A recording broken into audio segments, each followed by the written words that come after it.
ছেলেকে স্কুলে রেখে আসার সময় দেখছি পতাকাটা তোলা আছে। আমি এখানকার লোকজনকে জিজ্ঞেস করলাম পতাকাটা এত সকাল সকাল পতাকাটা কে তুললো। তো এখানকার ছটার সময়, হ্যাঁ, আমি জিজ্ঞেস করার পরে ওনারা বললো কি না, এটা 15 আগস্টের দিনই তোলা হয়েছে আর এটা নামানো হয়। তো ভারতের সংবিধানে নাই পতাকা উত্তোলন করার পর বিকেল সূর্যাস্ত যাওয়ার পরই পতাকাটাকে নিচে নামানো উচিত। এটা সংবিধান আয়ত্তের মধ্যে আছে কিনা সেটা জানি না, কিন্তু সেটা হচ্ছে যে পতাকা সূর্যাস্ত যাওয়ার পরে নিচে নামানো।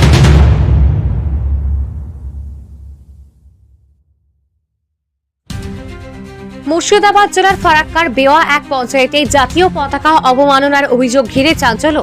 স্বাধীনতা দিবসের দিন অর্থাৎ 15ই আগস্ট তৃণমূল কংগ্রেস পরিচালিত ওই পঞ্চায়েত প্রাঙ্গণে জাতীয় পতাকা উত্তোলন করা হলেও 2 দিন পার হয়ে যাওয়ার পরও তা নামানো হয়নি বলে অভিযোগ উঠেছে।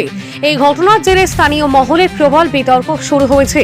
জাতীয় পতাকা আইন অনুযায়ী সূর্যাস্তের আগেই পতাকা নামানো বাধ্যতামূলক হলেও সেই নিয়ম মানা হয়নি বলে অভিযোগ। বেওয়া এক পঞ্চায়েত প্রধানের স্বামী এ বিষয়ে স্বীকার করে নিয়ে বলেন, সত্যি এটা লজ্জাজনক ঘটনা। আগে কোনোদিন এমনটা ঘটেনি। ঘটনাকে কেন্দ্র করে প্রশাসন ও রাজনৈতিক মহলে ইতিমধ্যেই আলোচনা শুরু হয়েছে।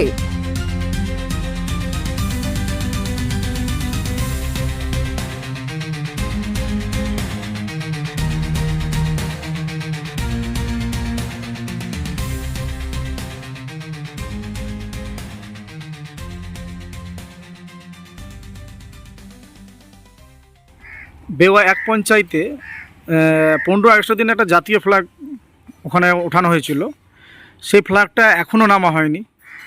কি বলবেন এই বিষয় নিয়ে? এই ব্যাপারে আমি তো জানি না, আর এটা সত্যিকারই লজ্জাজনক ব্যাপার আপনার। তো কেন নামানো হয়নি? প্রত্যেক বছর তো এরকম হয় না কোনো দিন।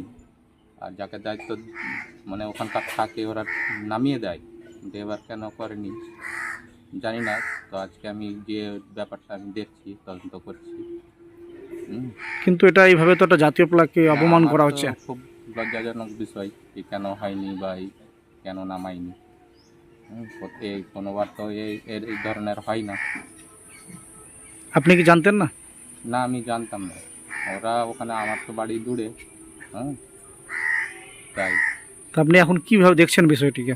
আমি আজকে যাব, গিয়ে দেখবো, তদন্ত করবো কেন এরা এই ধরনের হলো। এটা কি ঠিক করা হয়েছে বলে মনে করছেন আপনি? না, এটা ঠিক করা হয়নি আমি মনে করছি। আপনার নাম, পরিচয়? আমার নাম সন্তোষ দাস, আপনি? আমি প্রধানের প্রতিনিধি।